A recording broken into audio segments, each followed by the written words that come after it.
Good morning, everyone. I'm Angelo Castro III. I'm Angela, and we are the Castros. We bring you the news. And the views that make you think. Sometimes we agree. Sometimes we don't. This is News and Views. And here are today's headlines. The Justice Department says businessman Atong Ang and actress Gretchen Barreto will be included as suspects in the investigation into the disappearance of the Sabongeros. The Bangko Sentral ng Pilipinas is eyeing limits on gaming among banks. A lawmaker has filed a House resolution calling for an investigation into the alleged poor service of Prime Water. Alas Pilipinas is headed to the VTV Cup semifinals after a convincing sweep of Thailand's Est Kola. First in the news, the low-pressure area west of Babuyan Islands has developed into Tropical Depression Bising this Friday morning. For more updates, we have Pag-asa weather specialist John Manalo. John, good morning. Good morning po. At good morning po sa lahat ng ating taga-subaybay. Kasalukuyan na yung Tropical Depression Bising ay nasa 270 km west ng Calayan, Cagayan. Itong low-pressure area ay magdadala ng mga maulan at malalakas na hangin dito sa Ilocos Norte at sa Babuyan Island. Dito naman po sa Apayao, Kalinga, Abra, Batanes at sa mainland Cagayan, asahan natin na magiging maulap at may kasama ito ng mga pag-ulan at thunderstorms. Dito sa Metro Manila, Pampanga, Tarlac, Bulacan, Zambales, Bataan, Cavite, Batangas, Occidental Mindoro at sa natitirang bahagi ng Ilocos Region at Cordillera Administrative Region, asahan natin yung continuous rain dahil sa habagat. Mainly yung western part po yan ng Luzon at southern Luzon, central Luzon dahil sa impluensya ng hanging habagat. Also, nakakatulong din yung low pressure area na sa ngayon ay nasa tropical depression na dahil naghihila din po ito ng mga moisture at kaulapan kaya nakaka-contribute ito sa mga mas maraming pag-ulan na nararanasan natin sa kasalukuyan. Dito naman po sa... Opo, yes po. Go ahead. Dito naman po sa Visayas at sa Dinagat Island, Surigao del Norte at sa natitirang bahagi ng Luzon, asahan natin na patuloy na magiging maulap yung ating kalangitan. Nandiyan pa rin yung mga scattered rains at mga thunderstorm. Pero sa natitirang bahagi ng ating bansa, mainly yung eastern part ng Visayas at sa buong Mindanao, fair weather yung ating inaasahan. Pero yung maaaring magpaulan sa atin ay yung mga localized thunderstorms na yung hangin ay southwesterly pa rin pero yung mga localized thunderstorms, dito po yung maaaring magdulot pa rin ng mga pulupulong pag-ulan na kung saan kapag well-developed yung mga clouds na magpapaulan ay posible pa rin yung mga pagbaha at pagguho ng lupa. Nakikita natin na yung low pressure area ay magmumove westward. Sa ngayon ay bumabagal po yung kanyang movement kaya inaasahan natin na patuloy itong makaka-apekto sa ating mga probinsya sa northern part ng Luzon. And eventually sa Sunday ay magmumove na ito pa northeast papunta po sa southern part ng Japan. Ano yung nagiging dahilan ng pagbagal ng galaw niya as of the moment? And nakakita kasi ulit ako ng report earlier today na sa kanyang pag-alis, maaari daw bumalik din siya sa Philippine Air Responsibility? Opo, kung mapapansin po natin, may slant na area yung Philippine Area of Responsibility at nandun siya malapit sa boundary. At kapag nag-move pa po siya, nagpatuloy yung westward movement ng TD Bising, ay lalabas siya sa Philippine Area of Responsibility. Pero dahil dun sa pasok sa PAR, yung karagatan natin sa Taiwan Strait at malapit dun sa Taiwan, ay muli siyang papasok sa PAR at patuloy na makaka-apekto sa atin. Pagpasok niya sa PAR, ay yung pinaka-maapektuhan ay yung northernmost part ng Luzon. And eventually, lalabas na rin po siya. Yung development niya ay nakikita din natin na may posibilidad na maging tropical storm ito sa mga susunod na araw. After tong Bising, are we looking at other possible storms? Kasi parang may linabas ang Pag-asa, no? Na how many storms per month? So medyo parang kulang pa tayo for supposedly this month. Opo. Climatologically po, 2 or 3 tropical cyclone yung inaasahan natin dito sa month of July. Pero not necessarily mean po na kapag nakatatlo na tayo ay wala nang papasok sa PAR within this month. Kasi climatologically, yun po yung ine-expect natin. Pero may mga taon po na below or less than 2 pa rin yung tropical cyclone. Minsan naman ay mas marami pa sa 3 yung pwede nating asahan. Sa ngayon po, ay mayroon tayong nakikita na posibleng mamuo pero patuloy po natin itong babantayan kaya maging updated po tayo sa mga susunod pa na i-release ng Pag-asa na detalye. Given the weather condition, nakikita ba tayo na maglalabas ng gale warning? Sa ngayon po, hindi pa po sapat yung matataas na alon na nakikita natin para maglabas ng gale warning. Pero may nilabas po tayo na information na may kinalaman sa shipping at sa high seas po. Pero sa ngayon ay hindi pa po ganun kataas yung mga alon para maglabas tayo ng gale warning. At sa ngayon dahil hindi pa siya ganun kalakas, nasa pinakamahinang category pa po siya ng bagyo ay hindi pa po tayo naglalabas ngayon. So finally, John, since it's the weekend, may papayo mo ba sa mga viewers natin na stay at home muna or kung lalabas man out of town, mas safe sa south? Mas safe po talaga sa south. Although ngayong weekend patuloy po yung mga pagulan na inaasahan natin, lalo na sa western part ng Luzon, Central Luzon, Southern Luzon. Pero kung nasa mainland po tayo or nasa bandang eastern part po tayo ng ating bansa o doon tayo pupunta, ay pwede naman po. At tabayanan lang po natin yung mga localized thunderstorms at kung lalabas po tayo ay mas maganda po na prepared pa rin tayo. Halimbawa, may dala tayong payong at iwasan natin na dumaan doon sa mga landslide prone areas at tsaka doon sa mga bahain na lugar. Alright, maraming salamat at mag-iingat po kayo. That was Pag-asa Weather Specialist John Manalo.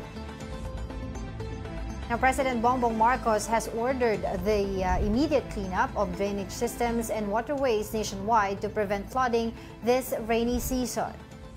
Palace Press Officer Claire Castro said the government has identified 23 esteros in NCR or priority cleanup.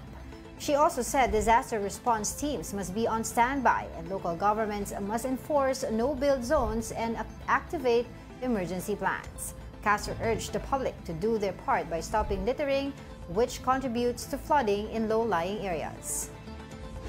Asahan niyo po ang gobyerno nakikilos para sa inyo, pero sana rin po kumilos din po kayo para sa taong bayan. Iwasan na po natin magkalat, magtapon ng mga basura sa mga lugar na mas madalas na bahain. Minsan po tayo rin po ang nagiging dahilan kung bakit mabilis bumha sa ating lugar. So, maglinis po tayo. Huwag po nating itapon ng basura ng walang responsibilidad. The DSWD's Disaster Response Command Center is now on blue alert as it monitors a low-pressure area and the intensified southwest monsoon. Here's the report. The Department of Social Welfare and Development is now on blue alert as it braces for the effects of a low-pressure area and the intensified southwest monsoon or habagat. The agency is monitoring nearly 38,000 evacuation centers nationwide. Under blue alert, halos minuto kausap namin ang region. Sa region, minomonitor yung mga high-risk possible areas na maaaring tamaan ng ating tropical depression, maging yung buntot na LPA ay minomonitor na din po ng ating command centers. Focus areas include regions 1, 2, 3, and the Cordilleras, where pre-disaster protocols have been activated. For DSWD po, the Disaster Response Preparedness of Disaster Response and Management Bureau, we are preparing po na lahat ng mga tatamaan, posibleng tamaan ng ating low pressure area ay readily available yung ating mga food and non-food items. More than 3 million food packs, 337,000 non-food items, and over 147 million pesos in standby funds have been prepared across 935 warehouses nationwide. Over 1,100 quick response teams are now mobilized, ready to respond within the first 72 hours of any disaster. Kaya we have this buong bansa handa program, si DSWD. So, hindi lang food pack po ang pinaghandaan, kundi, again, yung pong mga camp coordination and camp management. Kasi kahit bigyan mo sila, kung wala namang masinop na evacuation center management, problema pa rin. For women and children, DSWD has also deployed women and child-friendly spaces, mobile kitchens, and command centers, along with water treatment trucks for areas that may lose access to clean water. Meron din po tayong mga hinanda para sa protection ng ating mga kababaihan at mga bata.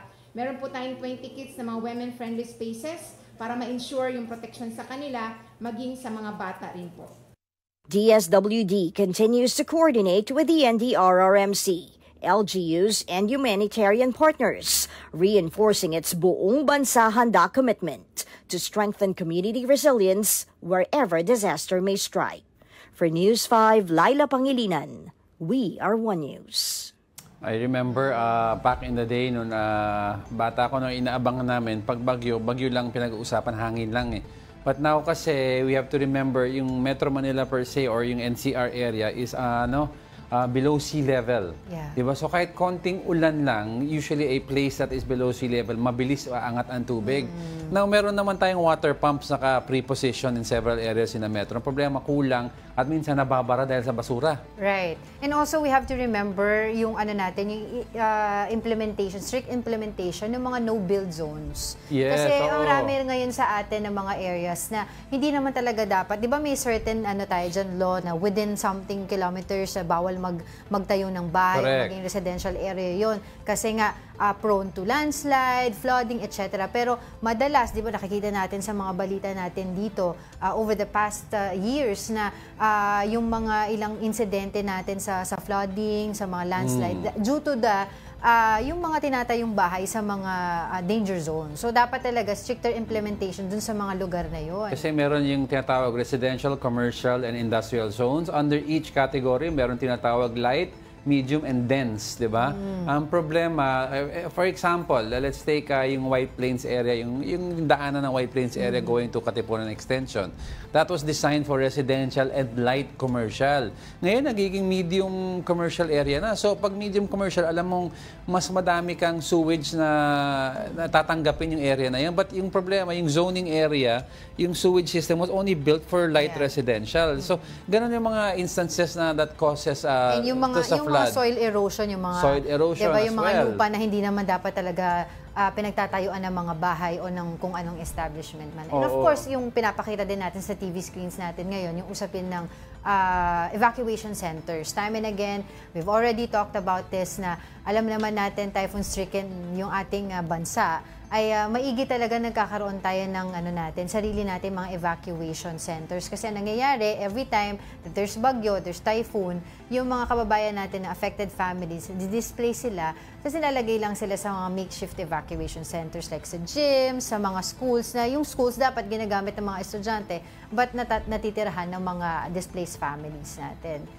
Which is yun nga dapat natin na baguhin yung kaugalian na yun natin, 'di ba? And of course, we would like to talk to DSWD kung ano yung mga kanilang ginagawang paghahanda, 'di ba? Kasi kanina a while ago on Morning Matters, I was able to talk to someone from OCD, and we talked about the preparation nga ng government pagdating nga dito sa mga, kasi maraming bagyo na naman ang maitatala dito possible, 'di ba? Dito sa ating bansa. And of course, we want as much as possible zero casualty tayo.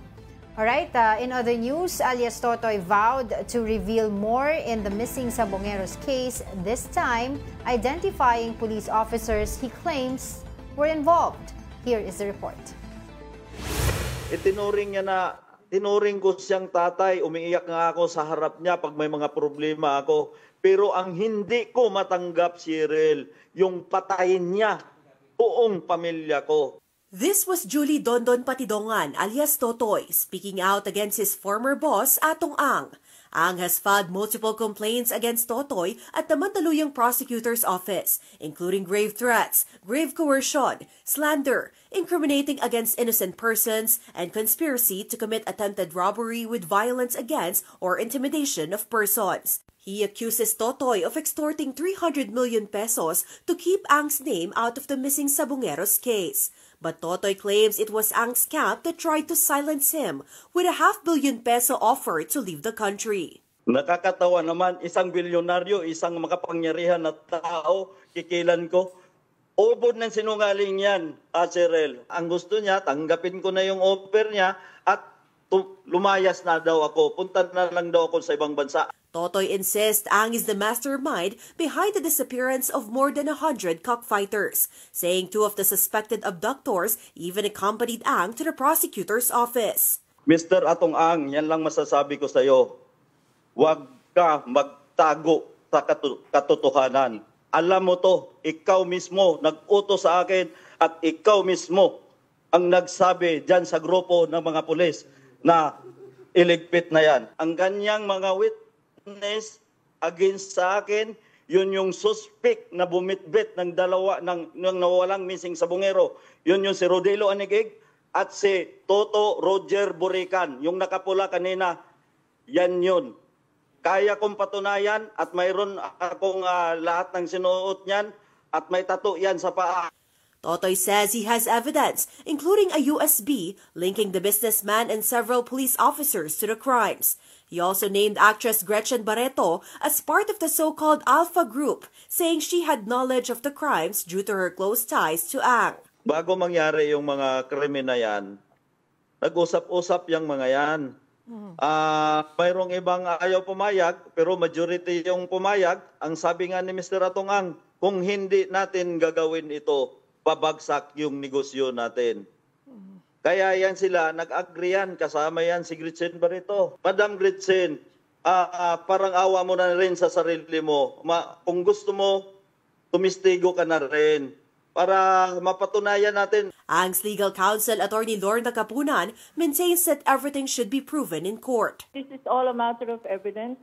If he has evidence, bring it to court. She added that they might add cyber libel to Patidongan's cases due to his recent claims. Listening to your interview, dadagdagan namin ang kasong ipa-file namin because of all the lies that he said in your interview. We will consider interviewing his interview with you in our case for cyber libel. A family member of one of the missing Sabongeros thanked the DOJ for recent developments in the case. Masaya at para akong nabunutan ng tinik sa paglitaw nitong testigo. At papasalamat ako kay Secretary Remulla na bibigyan na kami ng justisya na makamit namin para sa kaitatahimik ng ng aking anak at sa po na kanilang mga kasamahan. As for his part, Ang continues to deny any involvement. Malalaman nyo rin na totoo. Siguro sa pag-iimbesti niya, may lalabas na totoo dyan. Wala kami kinalaman lahat dyan. Kapareho, uulitin ko, sinasabi ko, lahat ng grupo namin, mga desenteng tao yan. Now let's circle back to the preparation of the government, specifically DSWD, on typhoons. So now let's talk to DSWD Assistant Secretary Irene Dumlao. Thanks for joining us today, ASEC, and good morning. Can you hear us okay? ASEC? Angela and Angelo, good morning. Alright, hingi lang po kami ng update, ASEC, doon po sa preparation na ginagawa ng DSWD. Now, we all know po na marami pong bagyo ang tatama po sa ating bansa this year. Yes, Angela, ang Department of Social Welfare and Development is prepared to respond to all requests from various local government units that may be affected by Typhoon Bising and all other typhoons that we are expecting this year, and of course, all other disasters that might affect the country. In fact, as of 6 a.m. this morning, our agency has strategically prepositioned more than 3 million family food packs. These are prepositioned in various warehouses of the department in Luzon, in Visayas, and in Mindanao. And likewise, we have also started prepositioning our ready-to-eat food packs in major and critical ports across the country, following our signing of the agreement with the Philippine Ports Authority. And just the same, the department has deployed all our mobile command centers and our mobile command kitchens, including our water treatment trucks to ensure the sustained government relief efforts to all areas that will be affected again by any disaster. Alright. What measures naman po are in place? Kasi nakikita po natin na marami po sa mga pamilya po natin na di-displace every time nagkakaroon po ng bagyo sa ating bansa. Ano naman po yung measure na ginagawa ng DSWD to protect yung women and children inside evacuation centers? Kasi we all know naman po, kanina pinag-uusapan namin dito, yung we only have makeshift evacuation centers po eh. Ang DSWD is not only the lead in the food and non-food item provision under the response cluster of the NRIMC. We also lead in camp coordination and camp management and in the protection of internally displaced persons. Tama yung nabanggit mo, Ms. Angela, yung mga women, the elderly, children, and of course yung mga persons with disabilities. Magkakaiba po kasi yung pangangailangan ng mga yan, especially during disasters. So as part of our technical assistance to local government units, we capacitate them and we issue guidelines on how to better serve the diverse needs of these sectors. Yung pong mga staff natin, meron pong mga na-train dyan para matiyak na merong mga safe spaces and merong mga appropriate interventions for the vulnerable sectors, especially when they are inside evacuation centers. Meron din tayo mga referral pathways. Pinopost natin yan in all evacuation centers para alam kung ano yung mga possible cases of abuse, how to protect our vulnerable sectors. So all of this pertinent information are being disseminated in all our evacuation centers. And also, sabi ko nga, we have developed a toolkit para ma-detail ano yung mga appropriate interventions for internally displaced persons. Yung ASEC, alam kasi natin, no, during yung mga sa evacuation centers, during calamities, ang nagiging isang issue or problem is, of course, nakakasakit yung mga evacuees natin. Ngayon, regarding medicine, madami po kasi nagtatanong evacuees, kanino daw sila hihingi? Is sa DSWD ba, LGU, or sa Department of Health? Well, yung mga medicines po, Angelo, hindi po iyan nasa menu ng DSWD. But since the Department of Health is member of the response cluster, all information that we are able to capture or gather in our reports ay ini-endorse po natin sa DOH and all our local partners to make sure that these specific needs of our IDPs are addressed.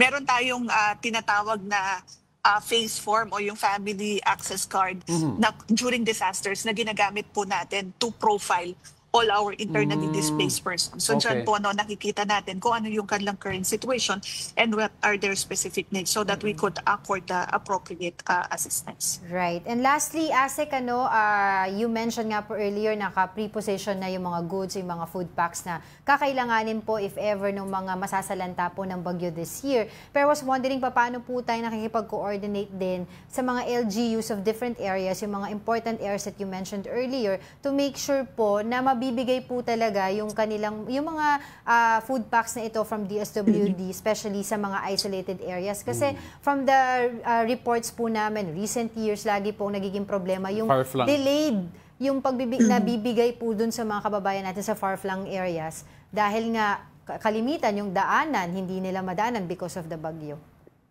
Yeah. Kung matatandaan, ang utos po ni Pangulong Marcos Jr. sa DSWD ay tiyakin yung kapanatagan nga po ng kalooban ng mga Pilipino na naapektuhan ng iba't ibang mga disasters. And tama yung observation po ninyo kung kaya nga po ang DSWD nag-implement tayo ng buong bansa handa program. Under the BDH program, the DSWD has strengthened its logistics and supply management by creating two parallel supply chains. First is government-driven and second is the private sector-driven. Dito lang sa government sector-driven, we have intensified the production of family food packs and the prepositioning of the same. So by virtue of relief prepositioning agreements, we are able to utilize warehouses of various local government units and private organizations so that aside from the regional warehouses and provincial warehouses of the department, nakakapag-preposition tayo even to areas that are geographically isolated and disadvantaged. The idea kasi or the concept of buong bansa handa program is to parang make DSWD omnipresent everywhere, no, in strategic parts of the country talagang nandun tayo so that hindi natin magiging problema yung kapag may problema sa logistics, may problema sa mobility, naapektuhan yung mga daan po natin, mga major roads, because aid or the assistance is already present on the ground. Right. That's the concept of the Buong Bansa Handa program. Parang hindi na po tayo maghintay ng few more days before government assistance reaches the area. Alright, on that note, maraming salamat po muli sa inyong oras. Thank you for joining us. That was DSWD Assistant Secretary Irene Dublao. Thank you so much po. Thank you. We'll be back with more stories after the break. Keep it here on One News.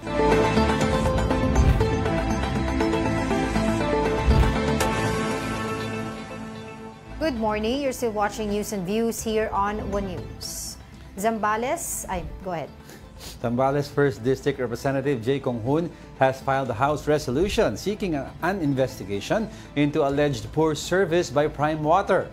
Mobile journalist Amy Atienza has the report. Congressman Paulo Ortega and Jay Kong-hoon prioritizes adequate and better water supply for the provinces as they file their bills this Thursday. Nag-file tayo ng ng bill about sa a resolution directing the appropriate committee of the House of Representatives to conduct an inquiry in aid of legislation into the issues and irregularities in the joint venture agreement between the local water districts and Prime Water Infrastructure. There has been little to no supply of water in various provinces in the country. Amid the situation, citizens worry about the water bills they kept on receiving. This is even backed up by the complaint of actress Carla Beliana on social media, calling out Prime Water regarding the same concern. And even before people call out that this is all a political move against Villars, Kong-hoon says, Actually, it's the company of Prime Water, no? Hindi naman natin sinisingle out, no? Or wala tayong sinasabing apelyido o pamilya, basta the corporation itself, yung Prime Water. Usually, local issue naman yan yung sa Prime Water dahil tulad ako sa Subic, no? Prime Water ang nagbibigay ng serbisyo, lalong-lalo na sa supply ng tubig. Nakikita naman ng mga kababayan namin doon kung ano yung problema, kung gaano kasama, no, yung kanilang serbisyo. The bigger concern for Congressmen Paulo Ortega and Jay Kong-hoon, their provinces mostly rely on water supply, especially as La Union and Zambales aim to be caliber summer tourist destinations in the country. They said this has been a long-withstanding issue in their hometowns. And even when they were not in the Congress post, they have been trying to call on the attention of the corporation for the said matter. They are hoping that this time, all issues will be addressed. Siguro po itong investigasyon na to, pag natuloy po, hindi lang po para maisaayos yung mga kailangan sa ayos ng batas. Baka meron din po problema sa internal nilang pagpapatakbo. At syempre, ang goal naman natin dito mapaayos yung serbisyo at mabigay yung kinaukulang serbisyo na nararapat po sa taong bayan. Mobile journalist Amy Atienza, we are One News. And to further discuss this issue, we have Zambales 1st District Representative Jay Kong-hoon. Good morning, Congressman, and thank you for joining us today. Hello, good morning. Magandang umaga po sa mga nanonood. Kong, if I can remember it correctly, si Pangulong Bongbong Marcos went to Bulacan a few months ago at after din po noon siya ay nag-order na maimbestigahan itong Prime Water Services na to. Is this your answer to that order? May ibang ginagawang investigasyon ngayon yung Malacanang, no? At syempre kami, may mga distrito kami na inire-represent. Gusto rin namin ipakita, no, sa aming mga distrito na talagang hindi rin kami nagpapabaya at talagang gumagawa din tayo ng paraan para talagang mabigyan ng solusyon, no, yung mabagal at bulok na serbisyo na ibinibigay ng Prime Water sa kanilang mga consumer. Kong, yung karamihan ng complaints kasi ang daming issues na lalabasan about iba-ibang complaints sa Prime Water. But ano yung scope po ng magiging, pag-imbestigahan nyo dito sa Prime Water? Is it water quality, supply issues, among others? Magkakasama na lahat yan. Ano? Yung kawalan ng supply ng tubig, bakit sobrang taas ang kanilang singilin kahit walang lumalabas na tubig sa ating mga gripo, naniningil pa rin sila, no? At saka yung kanilang breach of contract sa mga pinirmahan nilang mga memorandum of understanding, no, sa mga iba't ibang local water utilities natin, ano, sa mga water district natin, yung kanilang kapabayaan, no. So gusto nating makita yung mga reason kung ba't nangyari ito at para hindi na ito maulit-ulit. Kung yung Prime Water is one of many na may franchise, no? With this issue, sisilipin niyo po ba ang iba pang mga kaakumpanya or mga water service providers to check kung sang-ayon ang mga serbisyong binibigay nila? Well, sa ngayon, sisimulan muna natin sa Prime Water yan dahil yan talaga yung sobrang dami ng reklamo, no? Pagkakausapin mo yung mga kababayan natin sa Bulacan, sa Zambales, sa Nueva Ecija, sa Quezon, sa Cavite, no? Yan ang inirereklamo nila, no? Yung pangit na serbisyo na ibinibigay ng Prime Water. At lagi natin sanang tatandaan na napaka-importante, no, na makapagbigay, no, ng maayos, ligtas at tuloy-tuloy na supply ng tubig sa ating mga kababayan, no, at responsibilidad 'yan ng Prime Water dahil yan yung nakasad sa prangkisa na kanilang kinuha. Sa pagsisimula po ng investigasyon na to, sino pong komite ang hawak at sino-sino po yung mga imbitahan po nating resource person for this investigation? Maaaring mapunta yan, sa Committee on Franchise. Pwede mapunta yan sa public utilities, no? Nasa leadership na yan kung saan nila i-assign na komite, no? Mag-iimbestiga. Pwede rin joint committee, no?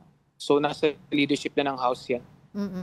Pero siyempre kailangan ipatawag yung management ng Prime Water, kailangan ipatawag ang LUWA, kailangan din ipatawag yung mga different water districts, no, na nakakasakop ng Prime Water.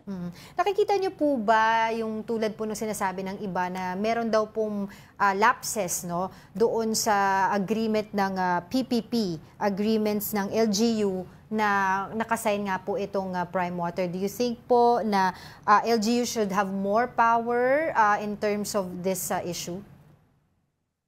Usually kasi ang LGU, no, pag ang nakakasakop na sa isang lugar is water district na, usually limited na yung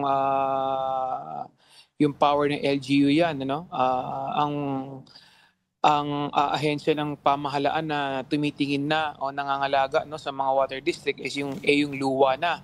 So tinitignan din natin, no, dahil marami rin silang mga hindi tinupad sa usapan sa Memorandum of Agreement sa kanilang sa mga water district, no, katulad dito sa Subic, yung kanilang investment promises, no, within 5 years kailangan makapag-invest sila ng 200-300 million para i-improve yung supply ng tubig at saka palitan yung mga existing pipes, no. Sa ngayon nasa 40 million pa lang na-invest nila, no. So mga ganyang problema na nakikita natin na kailangang imbestigahan na mayroong breach of contract. Kung with this investigation underway, do we see a possible, let's say po, magkakaroon ng issue sa prangkisang or the way the Prime Water is doing its service? Ano pang backup solutions natin para tuloy-tuloy po ang ang service of pagbibigay ng water supply po sa mga area na nasasakupan ng Prime Water? Well, pag na-terminate yung contract, the local water district, sila ang mag-take over, no? Depende kung ano yung naging usapan sa contract. Second, kailangan managot din yung Prime Water kasi kailangan i-improve nila yung kanilang serbisyo, no? At para makita natin kung paano nila pananagutan yung kanilang mga ginawa dahil sobrang dami ang naapektuhan, sobrang dami ang naperwisyo, maraming tayong mga kababayan na nakawawa, no? So, kailangan bigyan din ng justisya yung nangyari sa ating mga kababayan. But are we also seeing cancellation of its franchise to be one of the outcomes of this hearing? Well, depende kung saan pupunta yung hearing at saka kung ano yung makikita natin na nakamalian na ginawa ng Prime Water at may posibilidad din na mangyari yan. Hindi natin inaalis yung ganyang klaseng possibility. So, depende pa rin yan kung paano nila sasagutin yung mga akusasyon sa kanila at saka yung mga kanilang kakulangan. If ever po, how are we going to ensure na if ever kung ano po yung magiging outcome ng investigation ay kumbaga mabibigay po on the ground o maisasakatuparan on the ground? Kasi a lot of people are saying na medyo malaking pamilya po ng kumpanya ang babanggain with this investigation.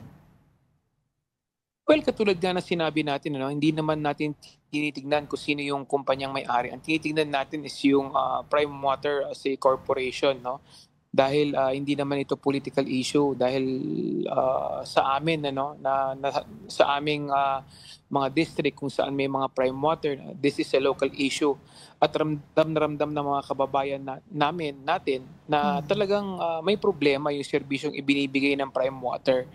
So, kung babanggain man, kung darating tayo doon, wala tayong magagawa dahil kailangan din natin protektahan yung interes ng ating mga kababayan.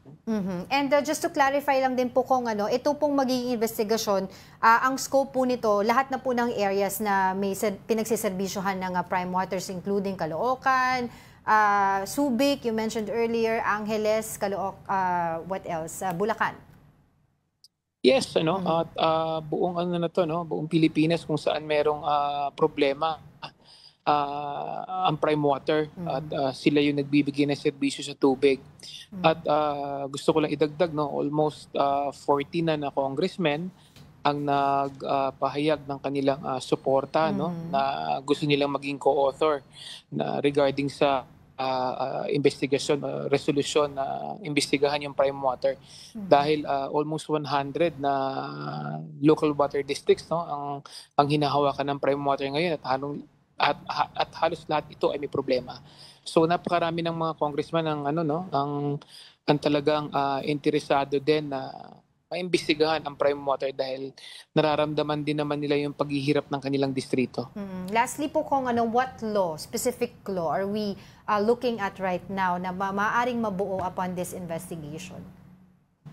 Well, we need to strengthen the mandate of LUWA para at least maiwasan na yung ganitong klaseng pambubudol sa mga local water districts kasi talagang pinangakuan nila ito ng pinangakuan tapos hindi naman sila tumupad sa pangako. So kailangan bigyan natin ng mas matinding pangil at kapangyarihan ang LUWA para at least hindi na maulit ito. And taking this opportunity na rin kung are we also looking at other investigations sa pagbubukas ng 20th Congress that you'll be leading? Well, dire-diretso pa rin naman yung mga naiwan nating investigation na sa Congress, katulad nung sa Quadcom Committee, sa Quadcom, sa Quintacom, at saka sa Tricom, tuloy-tuloy pa rin yung investigation natin, at saka yung mga investigation about sa kung paano natin mapababa yung presyo ng ating mga bigas, mga bilihin, so tuloy-tuloy pa rin ang trabaho natin sa Kongreso. All right, with that, thank you very much for your time. Zambales 1st District Representative J. Kong Hoon. Thank you very much po. Justice Secretary Boying Remulla says businessman Atong Ang and actress Gretchen Barreto will be formally named as suspects in the case of the missing Sabongeros. The move follows whistleblower Julie Dondon Patindongan's testimony implicating Ang as the alleged mastermind and linking Barreto to the crime. Mapapasama sila. Kasi nga, pinangalanan sila, then we will have to include them as suspects. Mabigat lang talaga itong laban dito kasi nga sobrang daming pera at sobrang daming koneksyon. Remulla said prosecutors are reviewing evidence and may file charges soon. The DOJ is also verifying a lead that points to possible burial sites in Taal. Sooner than later, it will happen. I-evaluate yan ng fiscals ang ating group of fiscals who will be assigned to evaluate all the evidence so that we will know what cases to file properly. Kasi siyempre, may specific cases yan na kinakailangan magkaroon ng elements ng crime na pwede namin i-prove as prosecutors. Now, families of missing Sabongeros are putting their faith in the explosive testimony of self-proclaimed whistleblower alias Toytoy. They say his revelations only confirm what they've suspected so far, or for years. Here's the report. This is 14-year-old Maison Ramos. For just 1,000 pesos, he was recruited to feed roosters at a cockpit arena in Santa Cruz, Laguna. But since December 30, 2021, over 3 years have passed, Maison has never been seen again. When alias Totoy came forward, he named 3 masterminds behind the missing Sabongeros, including World Pitmasters Cup owner Charlie Atong Ang. The victim's family stood by his claims, among them, Maison's aunt. Sa akin pong paniniwala ay totoo naman po yung kanyang sinabi dahil hindi naman po siya magbubuwis ng buhay kung hindi naman po siya magsasabi ng totoo. The family didn't name anyone, but insisted they've long had information about who is behind the disappearances. Now, they have just one plea. Sana po ay mahukay na po yung Saan Lake para po kahit pa paano ay makuha po namin kahit bukod po nung pamangkin ko. In a separate case, Eric Legaspi, brother of Gerald, was last seen at a cockpit arena in Manila. Gerald believes Totoy's testimony is key to knowing who the mastermind is.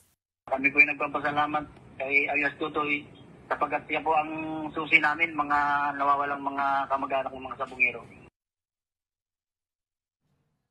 Malacanang assured the public that the investigation into the case of missing Sabongeros will spare no one.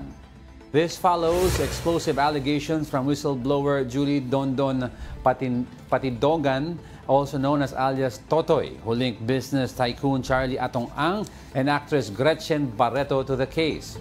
Palace Press Officer Undersecretary Claire Castro emphasized that President Bongbong Marcos is committed to ensuring justice. When asked if Patidogan could be tapped as a state witness, Castro said the decision will rest with the Department of Justice.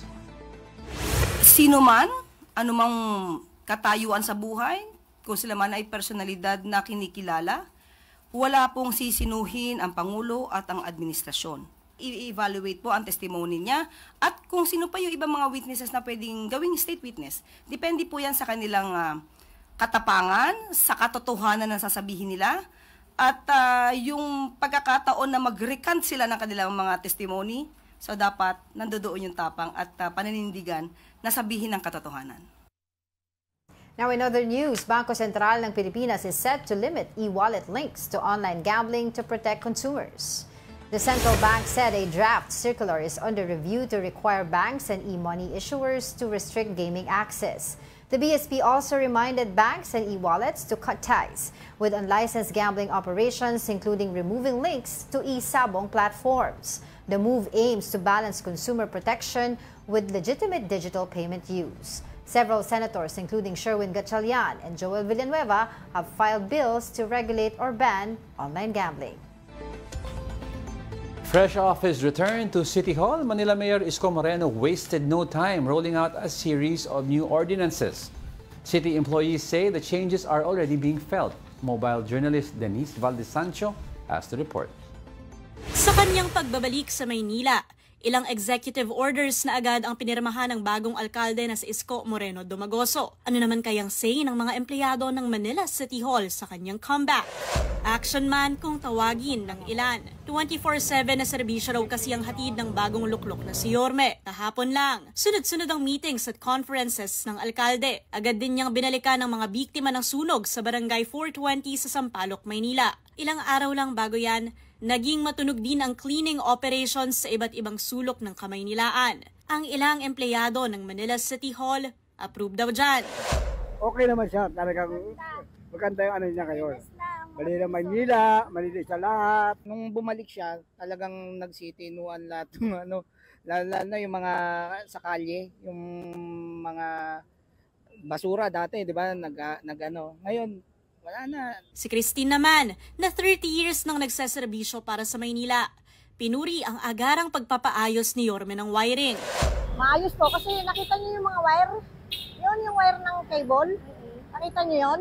Di ba pagkasabi niya kahapon na pati yung lawit-lawit na mga wire sa sabog-sabog na wire. Tingnan niyo, linis na ma'am. Kaya sana raw. Inaasa namin, maging malinis na po talaga yung Maynila. Magkaroon ng waste segregation na lang. Para kay Kay, naging posible lahat ng yan dahil sa kooperasyon ng mga Manilenyo. Voluntarily naman no, na nagko-cooperate yung mga Manilenyo. Of course, lagi yan ang 24/7 governance ng Maynila. No? Wala tayong pinipiling oras. Ayan naman po ang mandato ni Mayor Isko at syempre, suportado yan at kaisa niya ang ating Vice Alcalde, Chi Atienza. Simula't simula pa naman. Mobile Journal, Denise Valdesancho po. Hatid ang mukha ng balita. Don't go away because we're not done yet. Please stay with us.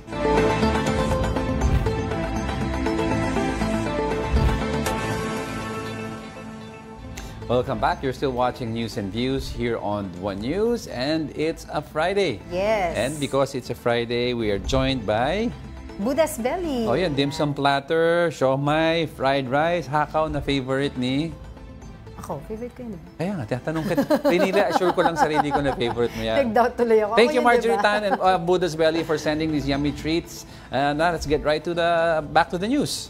The Metropolitan Manila Development Authority, or MMDA, is eyeing the implementation of the No Contact Apprehension Policy, or NCAP, on roads near select private schools to help address worsening traffic congestion during drop-off and pick-up hours. According to the MMDA, vehicles waiting for students at schools such as Ateneo de Manila University, La Salle Green Hills, and Miriam College often occupy 2 to 3 lanes, creating bottlenecks and choke points that spill over to major roads. Instead of deploying more enforcers on the ground, the agency plans to install CCTV cameras to catch violators under NCAP. Officials said this move not only improves traffic flow but also helps eliminate opportunities for bribery. Before rolling out this policy, the MMDA will consult with stakeholders and affected schools to finalize specific guidelines and ensure smooth implementation. Inaaral po namin na isang lane lang po ang ibigay sa kanila para makapasok ng school. Kasi 3 lanes lang po yan. Kung ma-observe nyo. Hindi naman po pwedeng i-allot natin yung 2 or 3. Wala na po makakadaan. Amid the rise of trendy food spots, Makati's iconic Jolly Jeeps continue to serve budget-friendly meals. Para bigyan ng mukha ang balita, Mobile Journal, Jazz Paredes. Craving ka ba ng lutong bahay pero swak sa bulsa? Perfect siya ng Jolly Jeeps ng Makati. Makati Pips, if you know, you know. Kung nakakita ka nitong take-out sa Makati, matik galing yan sa OG Jolly Jeeps. Lalo pag tanghalian, dagsana ang mga tao dito sa kanto ng Valera at Palangka. Simula nung nag-start ako mag-work, dito na lagi kami kumakain din. Kasi nga, ayun nga, affordable naman yung price. Then, masarap naman yung mga food.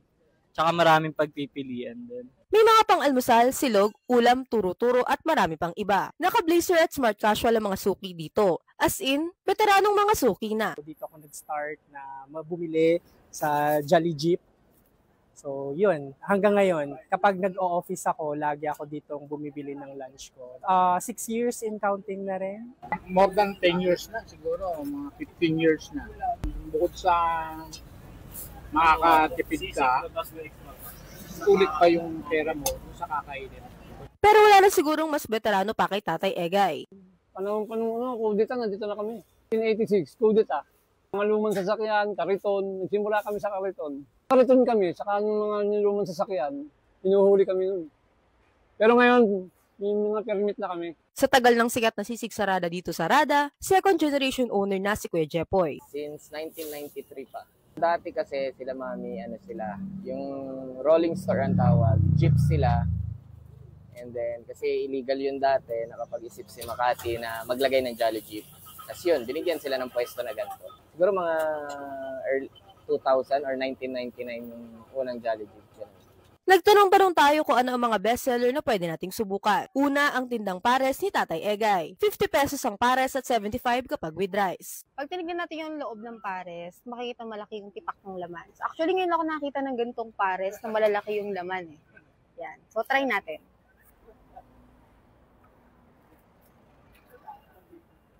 Malambot siya, tsaka malinamnam. Saka hindi siya yung tinipid. Ang lalaki yun. Wala naman siyang kakaibahan dun sa mga typical na pares, pero yun yung hinahanap natin yung OG talaga na pares. Next dyan ay ang blockbuster na sisig ng Sisig Sarada. 75 pesos ang sisig at 95 kung with rice.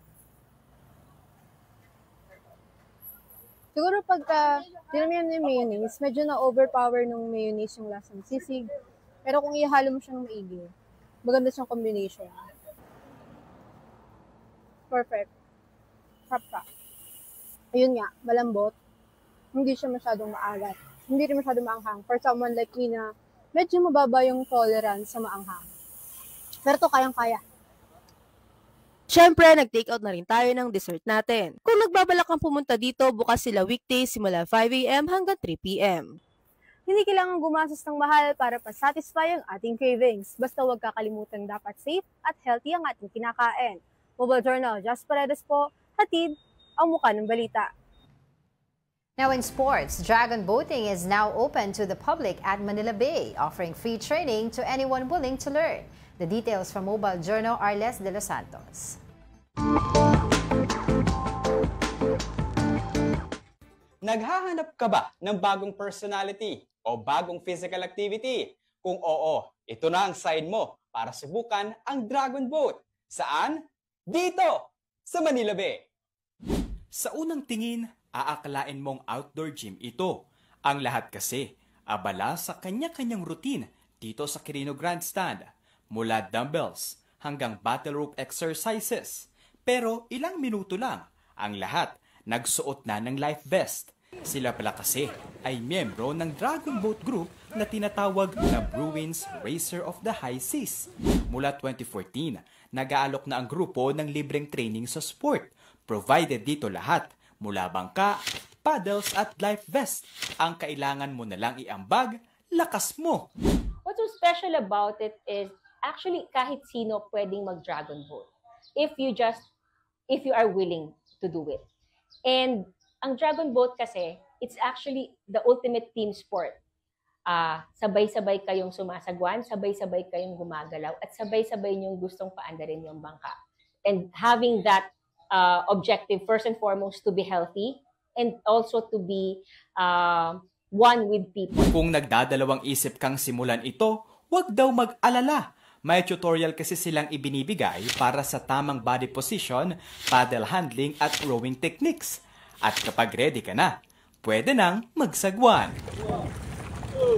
Bonus pa sa dragon boating, pwede mong ma-enjoy ang mga hindi matatawarang view ng Manila Bay skyline o di kaya ang full view ng infamous Dolomite Beach. Ang iba, ginagawa rin itong way para makatulong sa paglilinis. Isa sa mga na-enjoy ang pagsasagwan ay si Melissa, kasama ang kanyang 2 anak.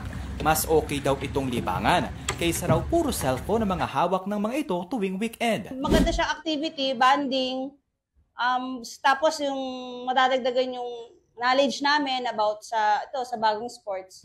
Ayon sa founder ng Bruins, ang aktibidad gaya ng Dragon Boat ay paraan na rin para patuloy na buhayin ang Manila Bay. Minsan nakakalungkot na patay ang Manila Bay. Pagka umuulan, mabasura ang Manila Bay. But for as long as there are people who volunteers to clean up the Manila Bay and people who enjoy the sights and do sports in Manila Bay, buhay ang Manila Bay. Paddle hard, breathe deep at teamwork. Ayan ang bentahe ng sport na Dragon Boat. Bukas para sa lahat. Walang maiiwan dahil sama-sama tayong sasagwan. Mobile Journal, Arles de los Santos po. Hatid ang mukha ng balita. And before we let you go, I'd like to leave everyone with a quote. Do not be angry with the rain. It simply does not know how to fall upward. Vladimir Nabolov. And that wraps up today's episode of News and Views. Join us again on Monday, Angela Gonzalez Castro. Ba't ka tumatawa? Pa-fall upward di ba? I'm Angelo Castro III. We are One News. All sides, all the time. News.